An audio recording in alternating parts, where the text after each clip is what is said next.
எல்லாருக்கும் இப்போ ஒரு பயம் வந்துருச்சு.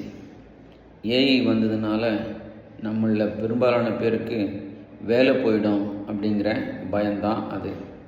ஐடி துறையில் 10 பேர் செஞ்ச வேலையை ஒரு 2-3 ஏஐ சிஸ்டம் செஞ்சிடும்.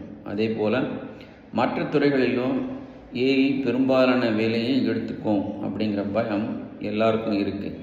ஆனால் ஒன்று கவனிக்கணும், மனுஷன் காட்டக்கூடிய அன்பு, பாசம், இரக்கம், கருணை இதெல்லாம் மிஷினால் காட்ட முடியாது.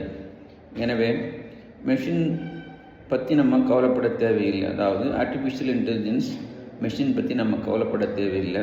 மனிதர்களை ரீப்ளேஸ் பண்ண ஏஐயால் இப்போதைக்கு முடியாது. நம்ம பயப்படாமல் நம்ம வேலையை கவனிக்கலாம். அதனால் அதை பற்றி நம்ம கவலைப்படாமல் மேலும் நம்ம வேலையை கவனிச்சுக்கிட்டே போகணும். அப்டேட் பண்ணிக்கணும், நம்மளை நாம் அப்டேட் பண்ணிக்கணும். அதுதான் முக்கியமான விஷயம். நாம் அப்டேட் பண்ணிக்கிட்டே இருந்தோம்னா இந்த ஏஐனால் வரக்கூடிய பிரச்சனைகள் நம்ம எதுவும் பாதிக்காது.